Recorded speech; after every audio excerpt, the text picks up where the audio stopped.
Okay, ಇನ್ನು ಕಾಂಗ್ರೆಸ್ನಲ್ಲಿ CM DCM power sharing fight ಏನು ನಡೀತಾ ಇದೆ, ಈ ವಿಚಾರಕ್ಕೆ ಸಂಬಂಧಪಟ್ಟಂತೆ ನಮ್ಮಿಬ್ಬರ ಮಧ್ಯದಲ್ಲಿ ಅಗ್ರಿಮೆಂಟ್ ಆಗಿದೆ ಅಂತ ಡಿ ಕೆ ಶಿವಕುಮಾರ್, ಆಗಿಲ್ಲ ಅಂತ ಸಿದ್ದರಾಮಯ್ಯ.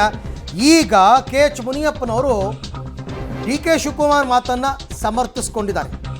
ಸಿಎಂ ಬದಲಾವಣೆ ಮುನ್ಸೂಚನೆಯನ್ನು ಕೊಟ್ಟರ K H Muniyappa.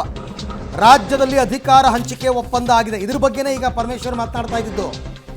DCM D K Shivakumar ಹೇಳಿದ್ದು ಸರಿಯಾಗಿದೆ, ನನ್ನನ್ನು ಬೇರೇನು ಕೇಳಬೇಡಿ ಅಂತ ಮುನಿಯಪ್ಪನವ್ರು ಹೇಳಿದ್ರಲ್ಲ, ಅದಕ್ಕೇನೆ ಪರಮೇಶ್ವರ್ ಅವರು ನನಗಿಂತ ಹೆಚ್ಚಿನ ಮಾಹಿತಿ ಮುನಿಯಪ್ಪನವ್ರಿಗೆ ಇರಬಹುದು ಅಂತ ಈಗ ಈ ಸ್ಟೋರಿಗೆ ಅವರು ರಿಯಾಕ್ಟ್ ಮಾಡ್ತಾ ಇದ್ದಾರೆ.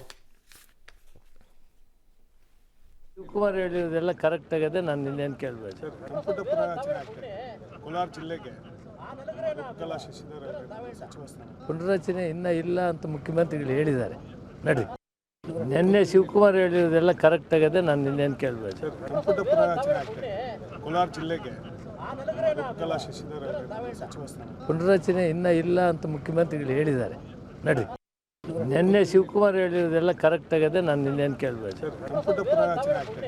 ಕೋಲಾರ ಜಿಲ್ಲೆಗೆ ಇದು ಕೆ ಎಚ್ ಮುನಿಯಪ್ಪನವ್ರು ಹೇಳಿದ್ದು. ಡಿ ಕೆ ಶಿವಕುಮಾರ್ ಒಂದು ಸಂದರ್ಶನದಲ್ಲಿ ಹೇಳ್ತಾರಲ್ಲ, ನನ್ನ ಮತ್ತು ಸಿ ಎಂ ನಡುವೆ ಅಧಿಕಾರ ಹಂಚಿಕೆ ಬಗ್ಗೆ ಒಂದು ಅಗ್ರಿಮೆಂಟ್ ಆಗಿದೆ, ಆ ದಿನಕ್ಕೋಸ್ಕರ ನಾನು ಕಾಯ್ತಾ ಇದ್ದೀನಿ ಅಂತ.